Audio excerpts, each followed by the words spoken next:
সকালে তো ঘুম ভাঙতে চায় না, কিন্তু কিছু করার নেই, স্কুলে তো যেতে হবে।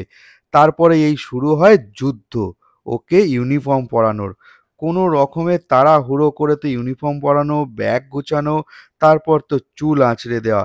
এইসব করেই ও রেডি হয়ে যায়। তারপর ঝটপট করে ওর দুধ হরলিক্স খেয়ে আর ঘরের ঠাকুরকে প্রণাম করে মায়ের সাথে অটো করে বেরিয়ে পড়লো মিষ্টু।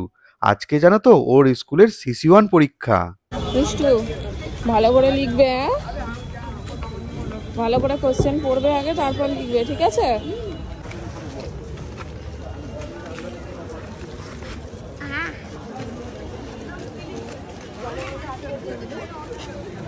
চলো, টাটা করো, টাটা করো, যাও ভালো করে পরীক্ষা দেবে।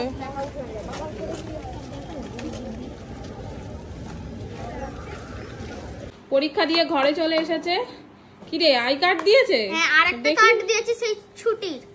আচ্ছা, এই নতুন আই কার্ড দিয়েছে। আর পরীক্ষা কেমন হলো দেখি আগে। আমি একটা পারি লম্ফ ঝম্প, তুমি পড়াওনি তো।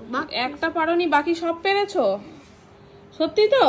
আমি বলবো আরেকবার। হ্যাঁ, আমি ধরছি। আসলে এদের শালিক দেখেছি, তাই জন্য আসার সময় কতগুলো শালিক দেখেছি জানো? তাই ওই জন্য পরীক্ষা ভালো হয়েছে? ঠিক আছে। মূর্খ মানে কি? মূর্খ গুলো। হাই কপাল, গুলোই তো ছিল। তো শব্দের অর্থ লিখতে বলেছে, তোকে কি এক বচন বহু বচন করতে দিয়েছে? তুই মূর্খ গুলো করে আসছিস। মূর্খ মানে বোকা, যে কিছু জানে না, মূর্খ। এটা কি তবুও সে নিজেকে ড্যাশ বলেই মনে করতো? সব জানতা। তুমি ড্যাশ যাও, পালাও এখান থেকে। মিথ্যাবাদী।